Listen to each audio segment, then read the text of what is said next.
here's your host, Alex Garrett.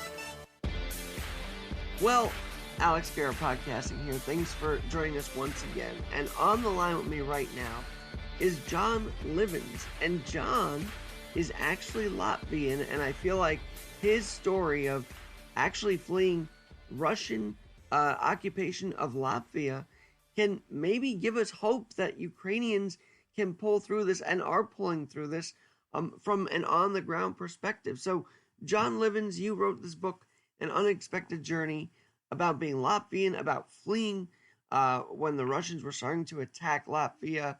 First of all, I feel like you could be a testament to the fact that Russia's done this many times before.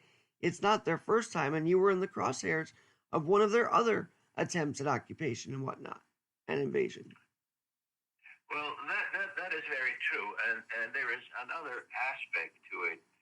A country sometimes can be physically conquered, as Russians really overcame Latvia and now parts of Ukraine, but you never can really conquer all the people's minds whom you have under your rule.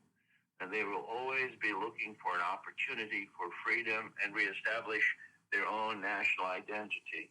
And so even if this warfare in Ukraine persists and Russia dominates the eastern part of Ukraine, the Donetsk Basin, which is an industrial base, there will always be resistance against the Russians, even though there might be some Russian stooges. So it could be a long process, even if temporarily Russians gain a foothold in Ukraine. That's on the positive side. Is this in the Russian nature is the other question.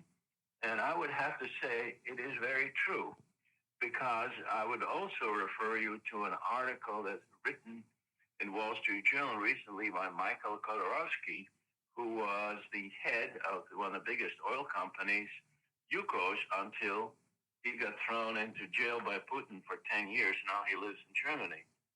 And his point is that dealing with Putin, and I think he means the Russian mentality, is like dealing with bandits. In other words, if you give in, they ask for more. You have to have a firm stand and gain their respect in the beginning. And I think that is to a great benefit to Ukrainians, that they're putting up a firm stand. The only thing, in my opinion, that's been missing is the Western powers, and particularly the United States, could have provided military help in January and February of this year when it became obvious that Russians concentrated their troops across the border. That would have maybe deterred or avoided this initial bloodshed. John, you are a escapee, as I mentioned. You fled Latvia as Russia was, destroying that country, and you made a life for yourself in the United States. So obviously it impacted everybody, what we've seen in Ukraine, but I've got a feeling this really hit home for you watching it unfold, and that's why you're so passionate to tell your story now. Yes, I'm very passionate about it. Of course, the Russian, I should say at that time, the Soviet occupation happened when I was about 6 years old.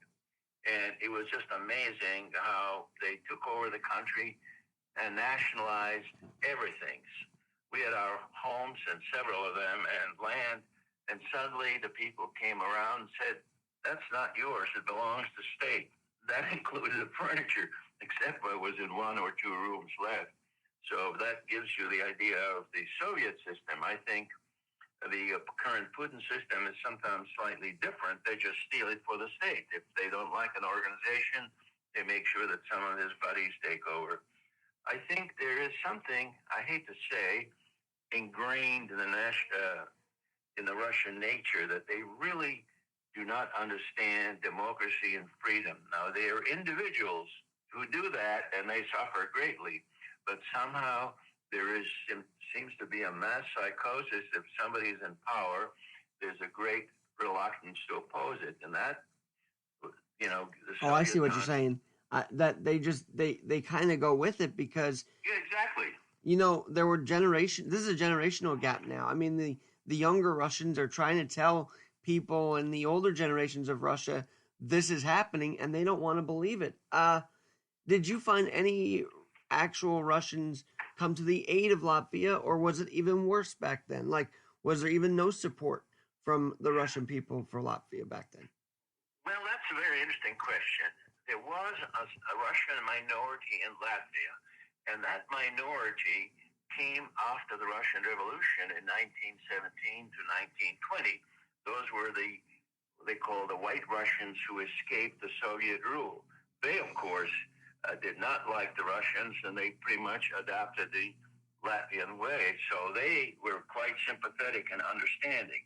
However, the other Russians that are now in Latvia is about a 23% minority. They are descendants of the children of Russians who settled there. And the Russians who settled there were actually Russian bureaucrats because the living conditions in Latvia were better than in the Soviet Union. Now, the interesting aspect of this is we talked about generational change, is that the second generation, the children of those Russian bureaucrats and communist officials, a large majority really don't care for Putin that much. They like the Western ways. They like to be part of the European Economic Union, and they would like to emulate Bill Gates rather than Putin. So there is a transition among the younger Russian generation to Western values, but it's a very slow process. I don't think in my lifetime we'll see that taking place in the former Soviet Union, Russia. So you were, I want to get back to your story, because you were talking about how you made it from this destruction to now a full life in the United States. So take us through, you're 6 years old, and all of a sudden you're fleeing, you're coming to America, and what do you have to say about making a life here? Was it difficult at first? Was it kind of an easy fit for you? Like, what was the adaptation to America, if you will, after fleeing Latvia? Well, first from Latvia, we managed to escape before the war ended to Germany. So I spent about 5 years in Germany at the end of World War II. And then Germany, of course, was a turmoil. There were a lot of refugees from everywhere. And so I missed about 2 years of schooling. Then we had the opportunity to come to the United States in 1950. And that was quite a change. Quite a change for me because my English was mediocre, to say the least, probably very poor what I learned. Plus, I had missed 2 years of schooling. There were no schools during the war. And the other thing is, coming to the United States, my first impression was that the people were extremely generous, kind, and considerate. But they were very naive. They did not understand the international events and the danger that the Soviet Union proposed. So I basically gave up. I was always interested in sports and other things. I gave up everything and focused on studying. So after this gap in education, I went to the headmaster of the Framingham High School and showed the record, and he said, I really don't understand what to do with you. You know, you missed 2 years of school. You were about 16 or 17, I guess I was by that time. We'll put you in the senior class. That was in January, and you'll finish the remaining 5 months, and then you repeat the year. Well, I did not like to repeat the year, so I studied all the time. Even though my English was mediocre, I managed to finish and graduate with honors. And then I went on to college. John, that's what I was going to ask you. The language barrier also, as you're trying to make up for lost time, did that frustrate you at all, or how was that? Tremendously, because I always have been interested more in the social sciences than the science itself, and so I could understand the humanities and all those subjects, but my expression was handicapped by lack of knowledge in English. So it was very frustrating. At the same time, the headmaster put me in physics class thinking that this would be the best. I'd never taken physics before. I'd never been in the chemistry lab. I'd never been in the physics lab. And that turned out to be the most difficult course. So it was very frustrating not to have command of English. And from high school, I was very fortunate to win a scholarship to Boston University, which, scholarship was essential for me to continue education.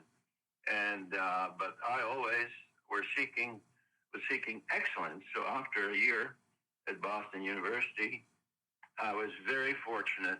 I would attribute this probably to a miracle of even divine guidance to be able to transfer to Harvard. Unbelievable. I can't help but ask this, but as you're going through all this success and everything, did the trauma, what was there, PTSD? Was there trauma, or did America help you ease the trauma that you clearly had in Latvia during that Russian destruction? Well, I can tell you, it will be surprising to you and maybe your listeners. I had no trouble. Huh. So we were lucky to have escaped, and we were in Germany where there were millions of refugees in terrible conditions, but we received some support from the International Refugee Organization, and we felt relatively safe in the American occupational zone. So safety was paramount, and the avoidance of the Soviet persecution. Actually, we were quite happy. The trauma really did not bother me much. I would say the only thing that would bother me is that most American people did not understand the danger of Soviets. By the way, congratulations on Harvard. I want to find out what happened after that, because obviously you're Harvard. You did graduate Harvard, right? Yes. Well, I'm delighted to tell the story because I hope this is an inspiration to some of your listeners. So I wanted to go to Harvard from Framingham High School, and the guidance counselor says your English is quite poor. You'll never really get in, maybe, and never really could make it. And so I went to BU for the first year, where they had a fair number of foreign students. And after the first year, I decided I still wanted to go to Harvard, and so I applied as a transfer student to Harvard. Now, mind you, to get into as a transfer student, as I said, I will repeat myself, is almost a miracle. These days, 3.5% of all those who apply to Harvard get admitted, and only a fraction of 1% transfer students. And transfer students replace those who drop out due to illness and other family problems. So I was fortunate to be among those. The other problem was that at the end of my BU, I won the highest scholarship they had, Professor Augustus Haubach Scholar, which guaranteed me full expenses for undergraduate and 2 years of graduate work. So it was a very comforting scholarship to have. Particularly, I did not have to rely on financial help of my parents, and they said their income was certainly meager. So I gave all that up and I went to Harvard, and they didn't offer me a full scholarship. They told me, look, we'll give you some money for the first term, and then you have to maintain a certain average, work in the library, and then if you do it, we will offer you scholarships. So I was under tremendous pressure, and I was very lucky to succeed in that effort. And what did you take your education and do with it? Like, what did you become? What are you today? And you mentioned your parents. Touch on that a little bit, because everybody who has fled the Soviet Union or has fled any kind of Russian occupation always gives credit to their parents, I find. So, kind of mixing both questions here. What did you do after all your education and grow a business and whatnot? And talk about your parents as well. Well, I think the parents and the family support is really the key element in my life. I don't know whether you know what happened to my father, but I will briefly go back in the past when the Soviets came in Latvia, and that was in 1941. Our family, my mother, my father, and my sister and I were on the KGB, that's their secret police wanted list. And on June 13th, we were supposed to go to the capital city, where we also had a house, to visit my father, who had been dismissed from his fairly important government job. And so my mother called the superintendent of the building, as she usually does, and said, look, we're going to be arriving there in the evening of the 13th, even though we had to give up some of the space in the house to a person who was put in as a borderer, we will be there.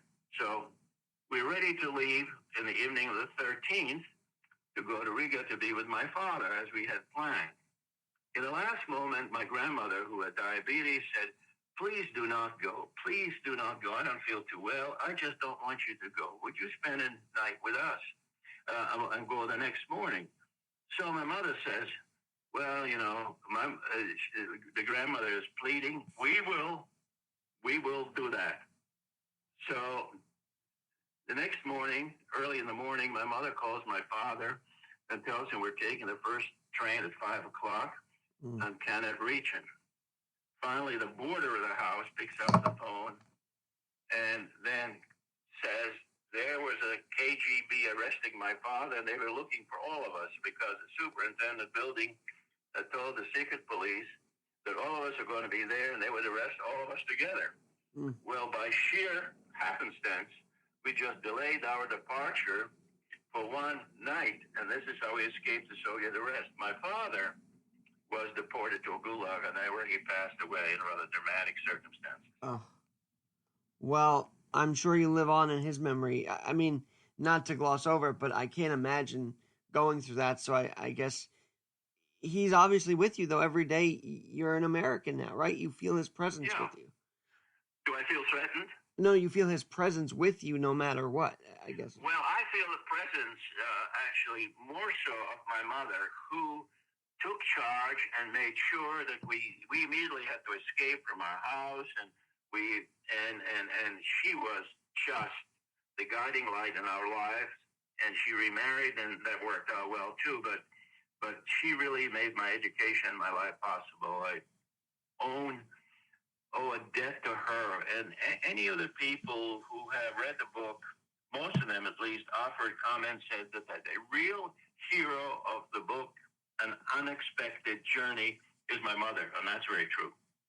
Well, and it was just Mother's Day, so it's fitting we talk about that. And so, what lessons did you learn from your parents through all of this? Even your father, who who did his best, I guess you'd say, even if it ended in tragic death, he did everything he could for you guys. So, what was the lesson you learned from both your parents?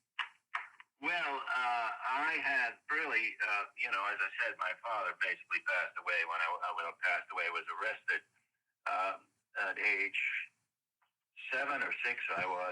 I could describe the circumstances of his death, which I found out many years later when somebody managed to survive the gulag where he was way up in Siberia. And it's kind of sad story, but since we are on the subject, I will be glad to share it with you.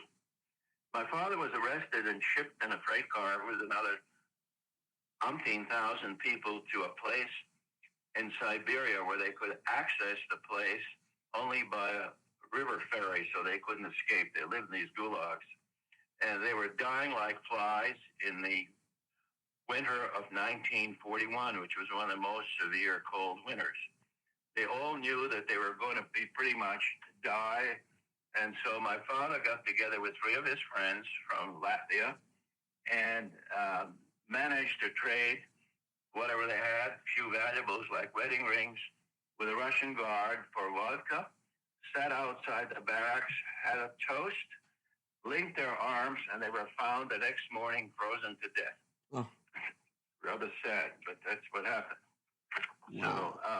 So from that point on, my mother played a very significant role in my life. And what I've done is actually the editor of my book asked me to summarize the lessons learned. Now, I will not read they're basically two and a half pages. But the first one, I can read it for you. It says this: we as humans cannot always change or control our circumstances. We cannot anticipate all the obstacles in our path. However, we can decide our attitude and actions and overcome difficulties we face. This will define our character, value, and faith.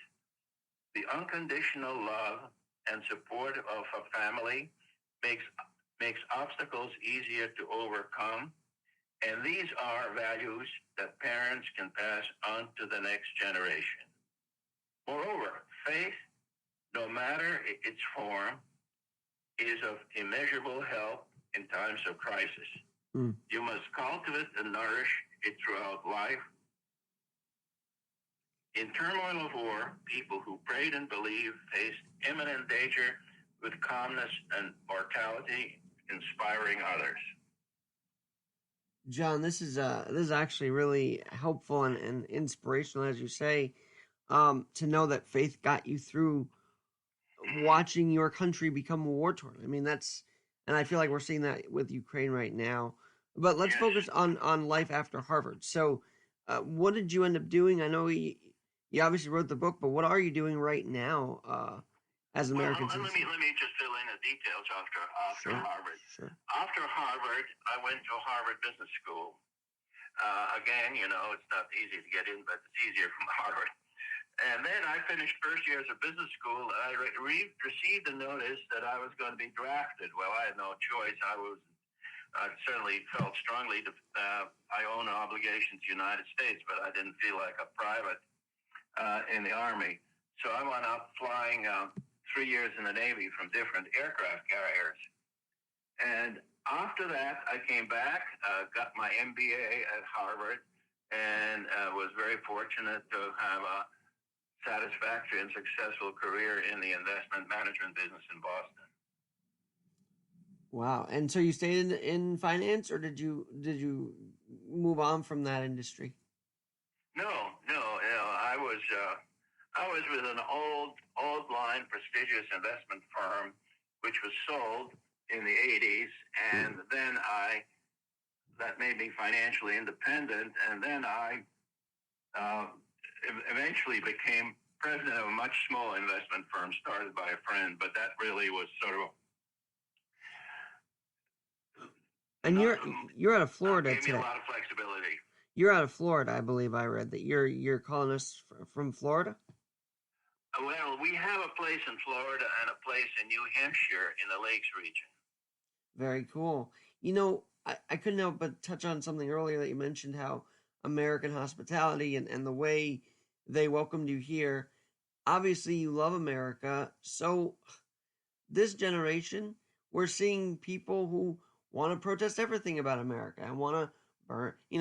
There's a faction that doesn't like America, and people that flee war-torn areas kind of also remind this generation of Americans, this is a great place. Why do you want to tear it down and stuff like that? I don't know if you feel that kind of way or notice that, but it feels like today's American kids, anyway, they don't appreciate it here enough. Well, I think these views really actually hurt me personally, because the United States offered to me so many opportunities, not only to me, to everyone.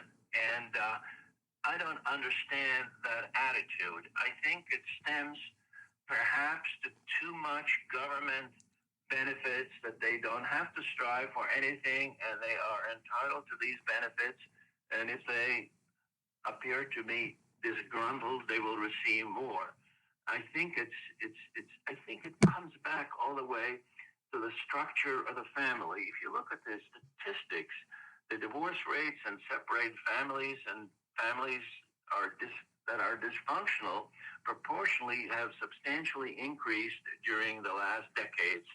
So without a solid family basis, and that cuts across all racial groups, you really have destroyed some of the fundamental values in the United States. The question is, how do you restore them? Well, one is education, and the educational system actually further destroys it. I'm quite familiar with the educational system because I have half a dozen grandchildren in different schools, and also I spent about a dozen years interviewing for Harvard College. So. Oh man, so you could talk about that because a big facet of Soviet was controlled education, and I don't want to say we're getting to that, but it does seem like with the attacks parent PTAs and boards are getting, parents are getting from even the DOJ. Is it starting to feel like America leadership here wants to take over the kids, or is that a myth that the conservatives are trying to push? I think you really got a point. The Soviet approach was education was brutal and obvious. For instance, when I went to Soviet-controlled school, we had a corner in each room called Red Corner where they described the great achievements of the Communist Party. And furthermore, they encouraged young children to report on their parents or family members' counter-revolutionary activities. In other words, if they did not believe in the Soviet dogma or threat to the government. So the children were basically asked to spy on their parents. Now, if you look at the current trends now, they are not that extreme. But if you look at some of the school systems, for instance, young children can receive indoctrination and vaccines and everything without their parental consent. To me, the first responsibility of parents is toward their children, and they can decide what's best for their health, what's best for education. But the teachers' union, in my opinion, has taken over that function. Furthermore, that has actually spread to private schools where some of my grandchildren go. So I think the educational system here has become very ideologically oriented. And since it's to some degree based locally, it's very difficult to change. We had seen some progress being made in Virginia where the governor got elected by allowing parents to have some influence over the local school boards. And I hope that trend continues. You know, it's funny, they actually sued Youngkin, the school boards did, or whoever, not the school boards, but the schools themselves sued him over the fact he got rid of the mandate for, masks and vaccines. I thought that was kind of bizarre because we're supposed to be a free nation, I thought. Well, I think this is so true, and I can cite a case. I was almost tempted to use a name, but maybe better avoid it. One of my grandsons goes to a very fine private school in outside Massachusetts, boarding school, and the headmaster, whom I met, is a nice, kind of weak guy, not a leader, and he felt because of the pressure of some minorities that are not really a minorities. I mean, I'm talking political minorities, not racial minorities. He had to introduce some of these radical ideas in the curriculum, like the 1619 and all this kind of stuff. So what I'm saying is, it's not necessarily union. The leadership of some of the schools is not reasserting its independence and not recognizing their responsibility toward the parents, but thinking in terms of their responsibility toward the teachers' union. John Livens is with me now. He's an actual escapee. He fled his hometown of Latvia when he was a boy with his mother and his family, and then came to the U.S. and obviously has made a life for himself here after war-torn Russia created a war-torn Latvia, and to survive that and tell your story today, I'm very appreciative. But I also want to know how timely and how fitting do you feel your book is right now, An Unexpected Journey, given everything, not just what we're seeing in Ukraine, but you're also talking to the things we're seeing in the United States. So it feels like your book covers a lot of facets that people need to read up on right now if they want to get a further historical perspective on what's going on.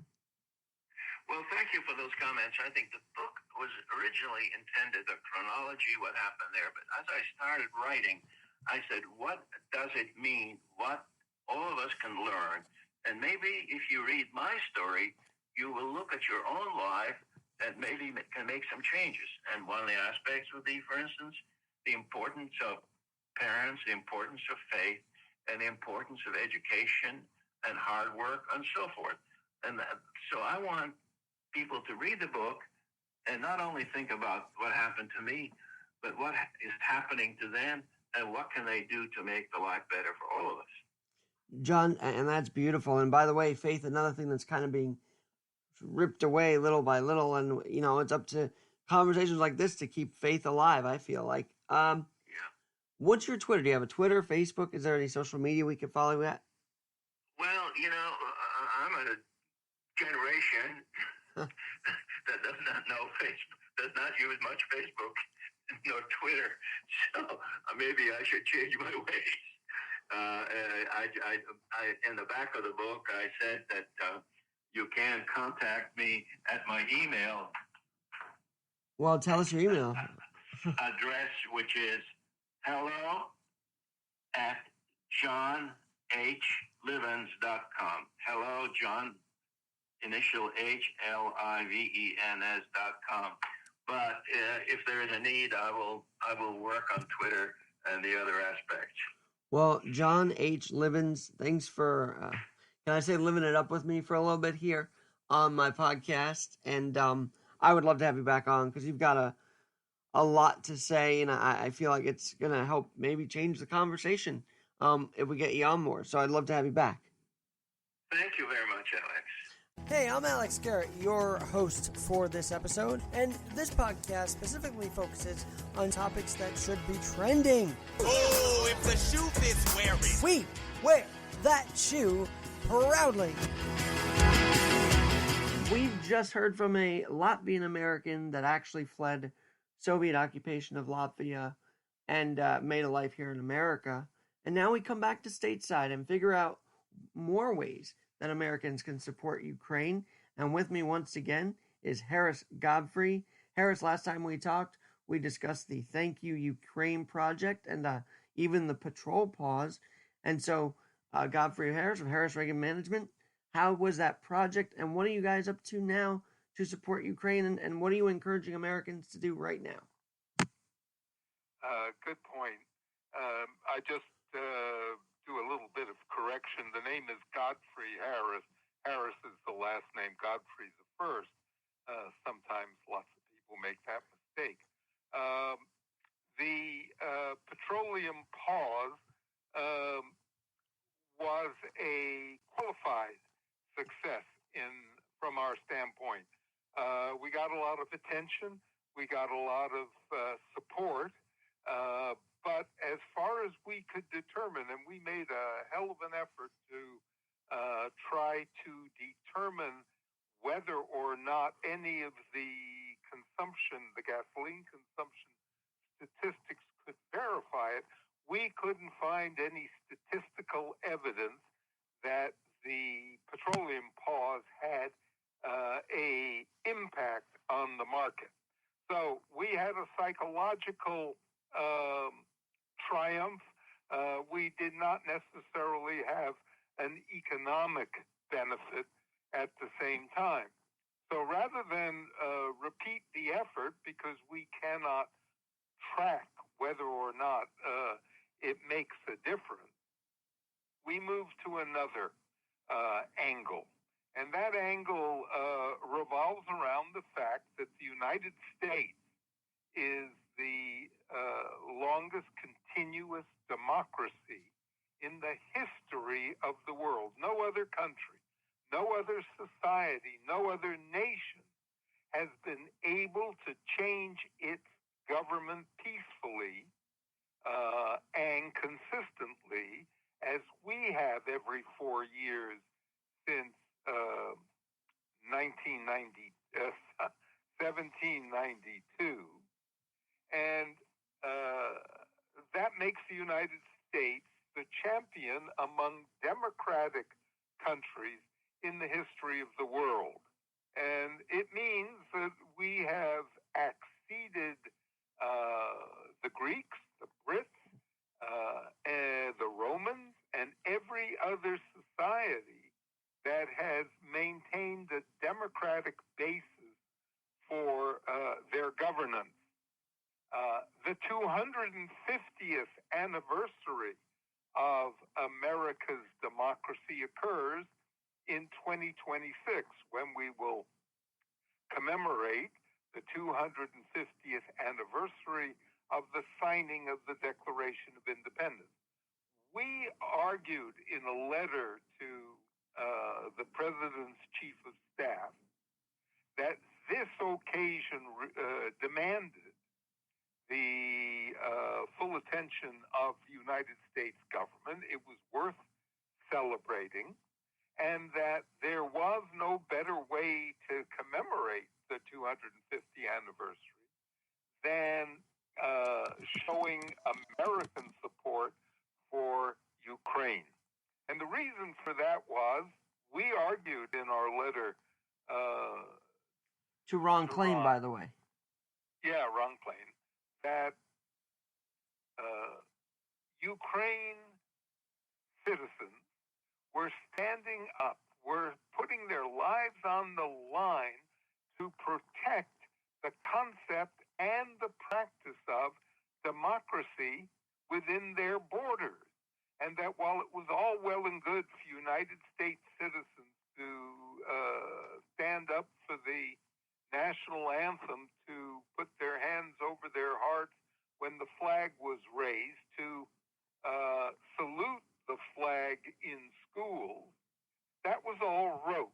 There was nothing quite like what the Ukrainians were doing to support the concept of democracy. And if we were the oldest continuous democracy in the world, we needed to show our support for the Ukrainians. And that's what we suggested under the leadership of the president, starting now and continuing to 2026, the United States needed to do. And so we posted that letter to Ron Klain, I think a week ago, maybe 10 days ago. We are waiting for the White House reaction. And we can find that at americasgroup.com. Is that correct? Did you post the letter online or? No. We are posting the letter online. I did not want to post it when we sent it. I thought that would be impolite. I thought we had to give the president's staff a chance to receive it and react to it before we posted it. But when we post it, it will be on the website of the organization that I co-chair, which is called the Semi-Sesquicentennial Citizens Council.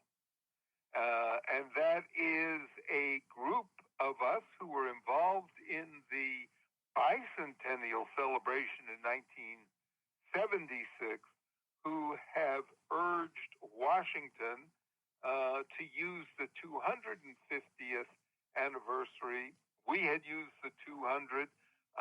We thought the 200 was not as meaningful as it should have been, mainly because after Watergate in 1974 and Nixon having resigned, the American public was not much in the mood to celebrate anything. And so 1976 was not as powerful a statement on behalf of democracy as we thought it could be. And those of us that were deeply involved in the planning for 1976, and were some of us disappointed by the end result, began working on programs for 2026 and urging first Mr. Trump, now Mr. Biden, Godfrey, real quick, if you looked at the online, though, the fireworks display for that, Reagan went to the Statue of Liberty in 76. I saw it looked like a pretty big event anyway, but you're saying it could have been bigger in 1976. Well, I'm turning around. It wasn't Reagan, by the way. It was President Ford who was presiding over the government in for 76, the July right? 4th, 1976 celebration. Here was the problem. There was Ford went to Governor's Island to watch the parade of tall ships in New York Harbor. Wow. In 1826, on the 50th anniversary of the American bicentennial, the U.S. government began building the Washington Monument.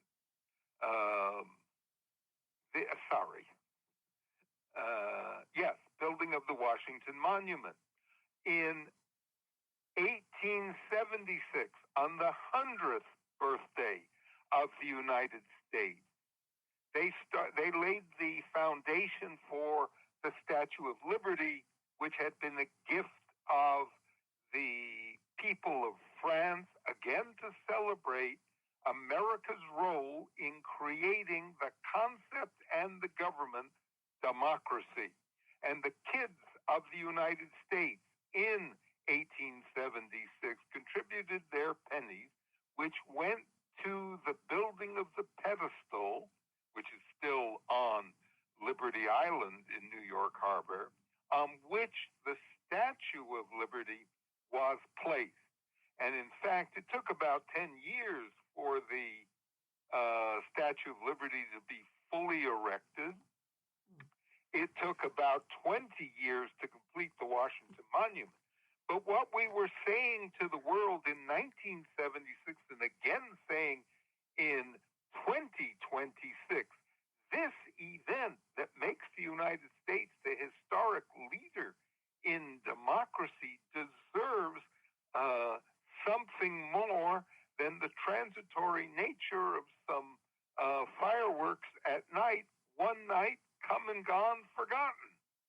We believe that something should be left in place to remind Americans of the importance. And what we are suggesting now is some kind of partnership with the people of Ukraine, starting in 2022 and lasting to 2026, to demonstrate that democracy is worth fighting for, democracy is worth protecting, and democracy is, as imperfect as it is with all its flaws, still the best form of governance that man has yet created.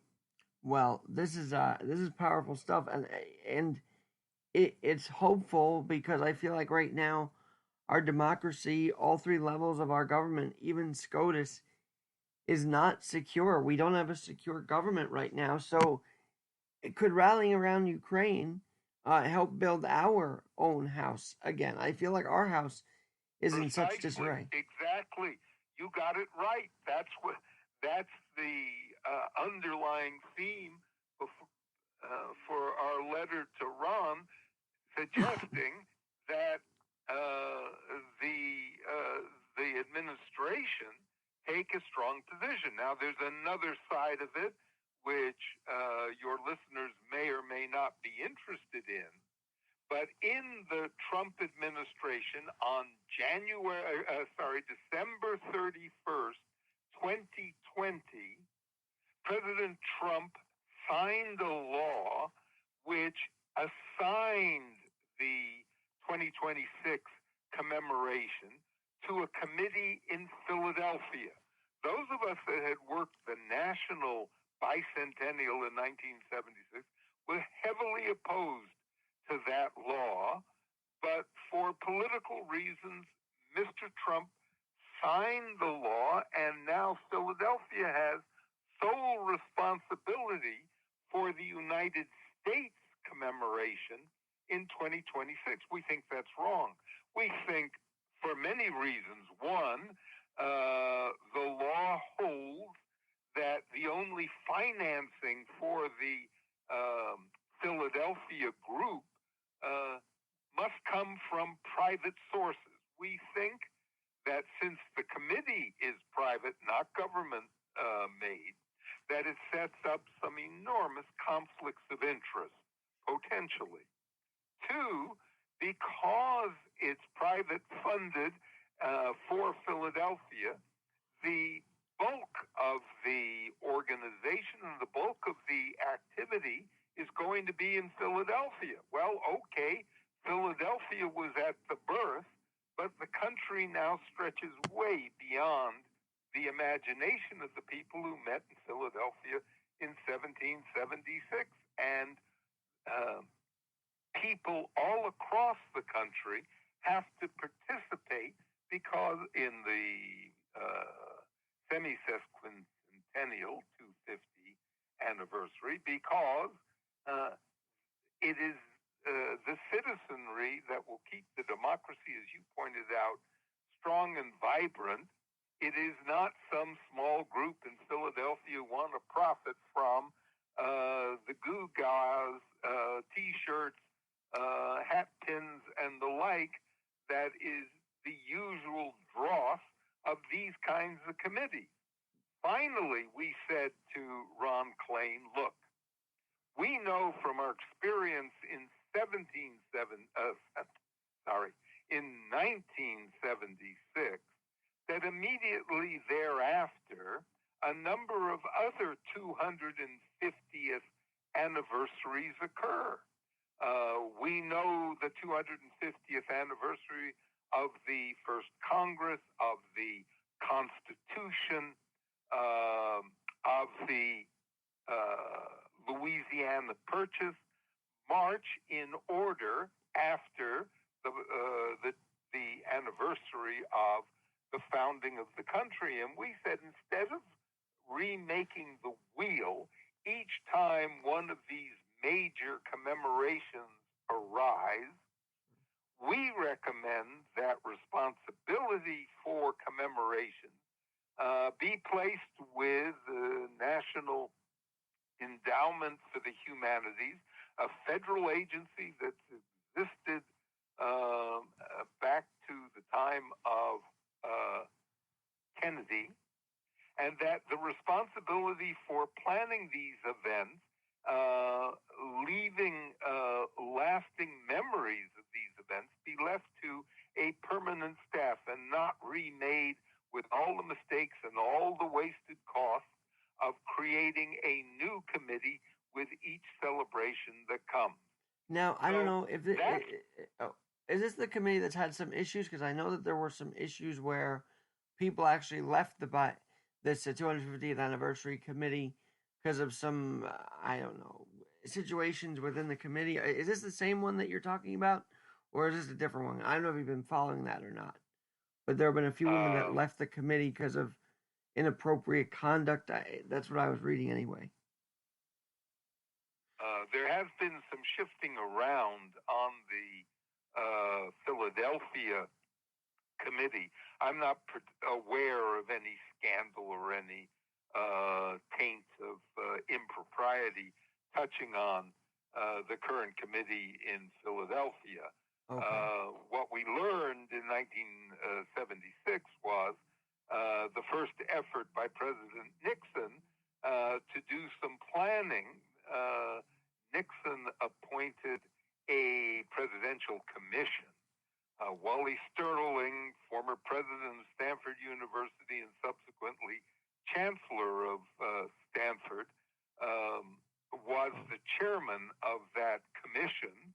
But eventually, an administrative agency was formed, the American Bicentennial Administration, and that group then parceled out about $8 million in support for local organizations that were planning their own events.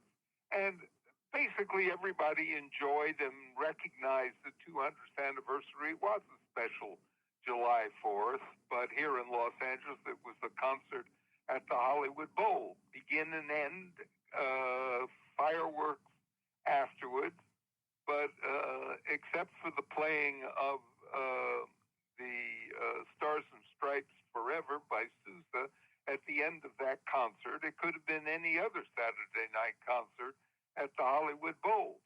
We want the 250th to be special. We think it could be special if we married American interests with what's going on in Ukraine. It would not only give Ukraine a major boost by bringing the United States government into more consistent support, but it would bring the American people to understand what other countries go through to protect what Americans take for granted. And we believe if they take it for granted for the next 4 years, what will happen is exactly what you stated, that the shaky nature of our democracy, the great cleavage that exists between those on the fringes on the right and the fringes on the left, the distrust that is so clear and obvious in the activities of both pro-abortion and anti-abortion groups, with the leak of the Alito draft opinion. So We think American democracy needs a heck of a lot of repair, needs some attention, and we think the easiest way to understand the value of what we have here is to look to see what the Ukrainians are doing over there to protect their democracy. And before we screw up ours to where we can't bring it back together, we need to take action now and start to regain some of the trust that we have lost over the last probably 25 years. Godfrey, this is insightful because just as we're talking, the Biden administration is redeploying service members to Somalia. And this is another example of how outward thinking this administration seems to be, or outward focused. They're not focused on the inward situation, and they're certainly not focused on Ukraine as much. I mean, they're giving them aid, and we want them to do more, but the inward focus on America is not here. It's just kind of, and you might disagree with my I don't know if you've noticed. I don't know if your listeners have noticed. But on Meet the Press yesterday, they went over the 10 issues most concerning Americans based on polls they had commissioned. Ukraine doesn't even show on the list of 10 issues. At the top is the economy, and then there's the abortion issue, and then there are the climate change and all the other issues that we need to deal with. But Ukraine has dropped off the list. And that strikes me as cruel that Americans have lost patience with what's going on in Ukraine and what might come out of Russia as a result of the decision of Finland and Sweden yesterday to apply for NATO membership. This requires some leadership, but unfortunately, in my opinion, and worth another debate and another discussion, but Mr. Biden, who's a very sweet fellow, has surrounded himself with a staff in the White House that came to him in 2008 when he went from being a senator to being vice president. And these guys have been on his staff ever since. And they are very good at analyzing issues, giving him options, but they have no experience, we are finding out, at running anything, at managing any problem. And as a result, Mr. Biden's popularity, his trust by the American people in managing the economy as we face inflation, another one of the 10 that doesn't include Ukraine.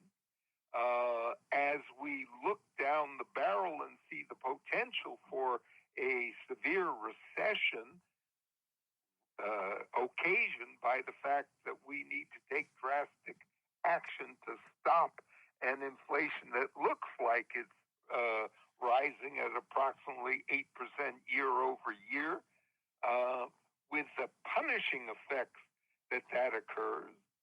And just another example of the lack of staff servicing of the president, there was no way that they just discovered, and Mr. Biden just found out about the shortage of formula.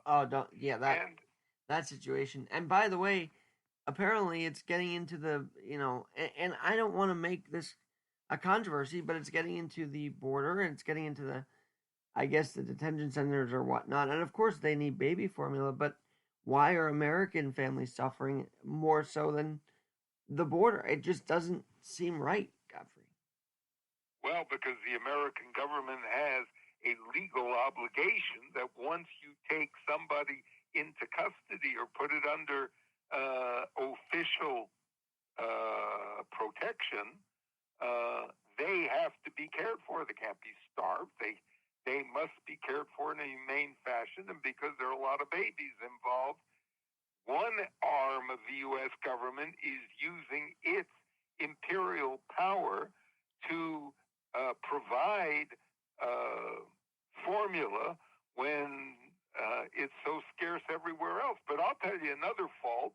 Neither the U.S. government nor any of the media, they're all gnashing their teeth over empty shelves, over parents who are desperate looking for where they might be able to obtain it, asking relatives in other cities to search their local Target or local Walmart for formula, and not anybody has suggested anything to these poor parents. Well, if you can't find it, if you don't have another can of formula to open, if your baby is crying because it needs formula and the mother cannot generate any more breast milk, how do you make up for this deficit? I can't believe that in a country of 333 million people, with all our scientists, pediatricians, nutritionists, and everybody else, we have to rely on a bunch of reporters who are only interested in reporting the empty shelves and the crying babies and the mothers saying, I spent 4 hours looking, and nobody is offering any solutions, at least any solutions that I've been able to read. Anyway, we've drifted off the subject. I love talking with you, but I've now gone just beyond your 20-minute limit. No, it's fine. This has been so important because I don't know, Godfrey Harris, I feel like not many people are talking about preserving the democracy. In fact, I think many people would rather see it collapse, and I hate to say it that way, but the rah-rah American feel has left our shores, and I don't know where it is, but you're trying to keep it alive, and that's what I love, why I love having you on. And as we even get to this year's July 4th, I'd love to bring you back to talk more. I would be happy to.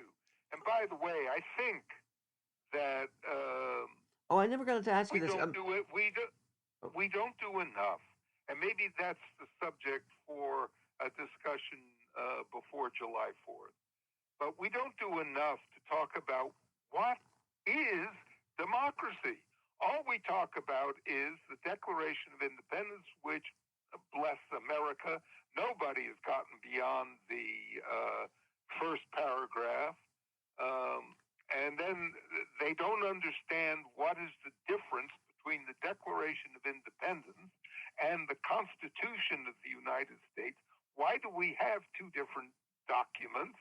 And what does one do for the society that the other doesn't, vice versa?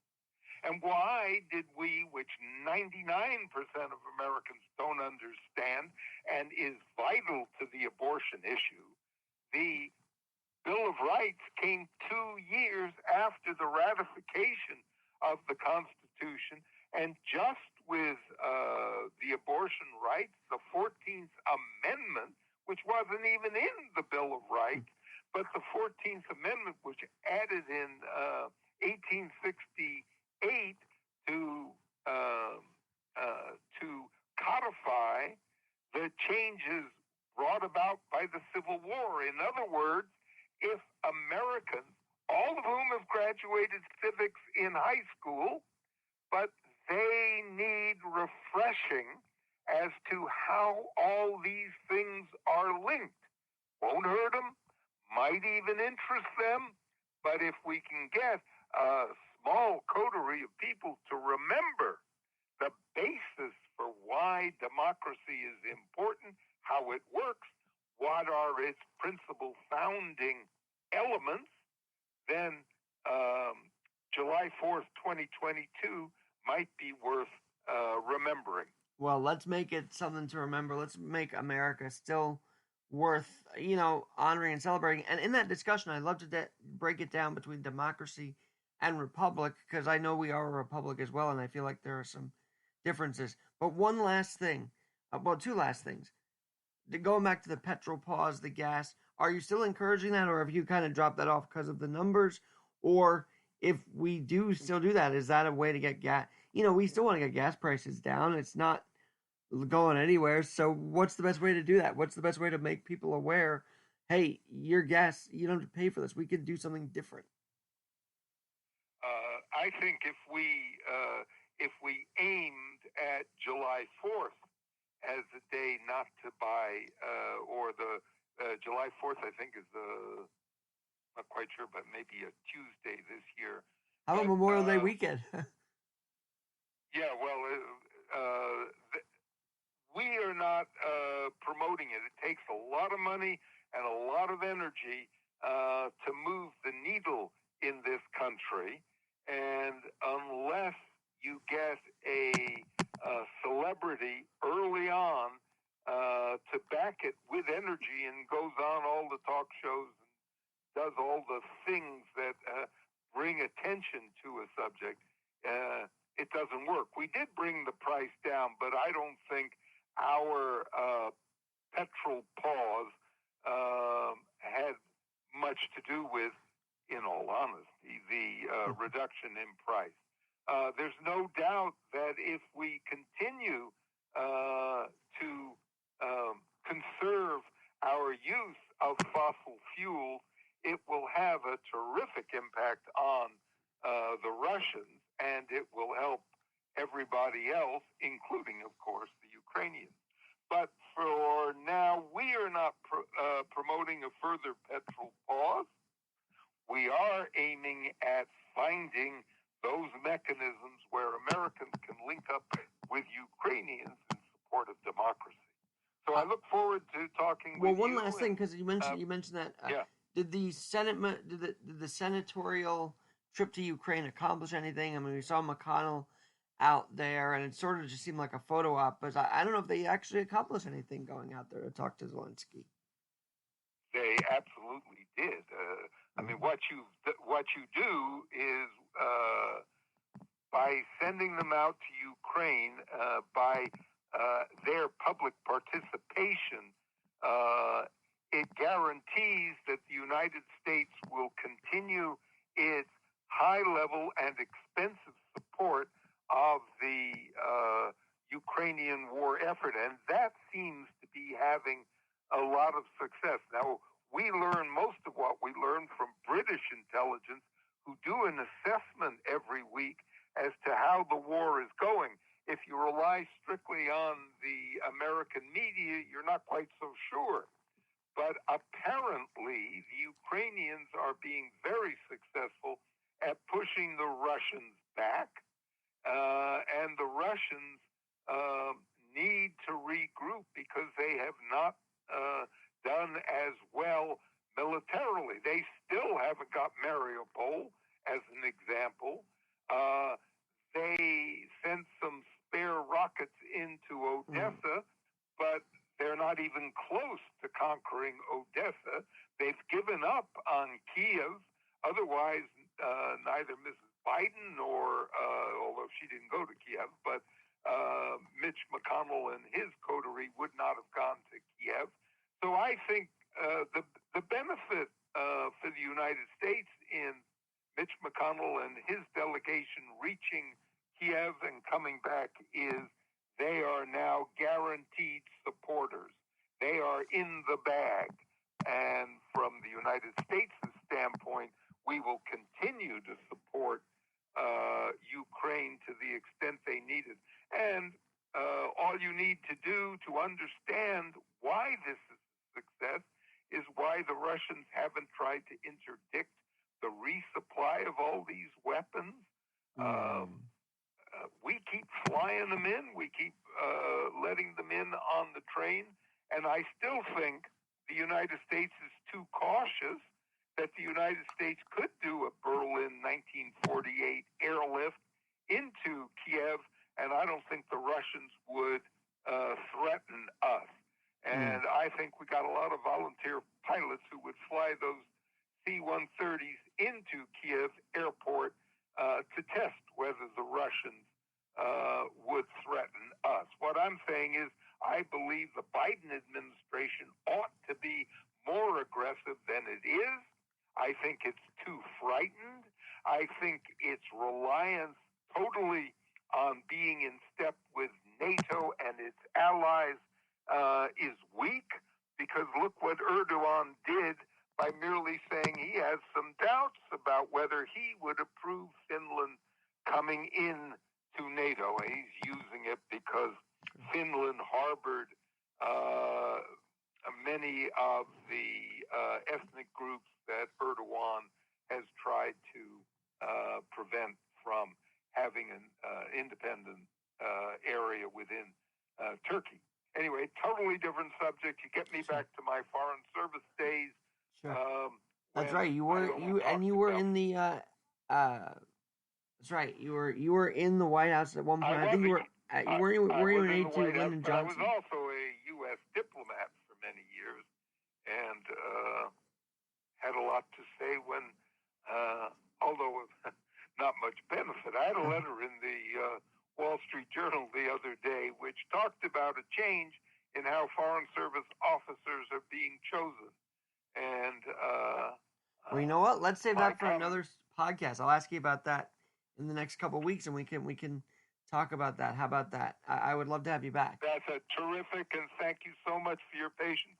Thank your audience for their patience in listening. You've got a lot of wisdom, and I love having it on my podcast. Godfrey Harris, thanks so much for joining, and we'll talk to you real soon. Thank you, Alex. Bye.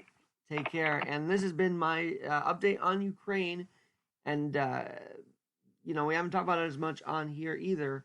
But we want to make it still that, yes, there are things going on as our own home is in crisis mode. It seems like every day.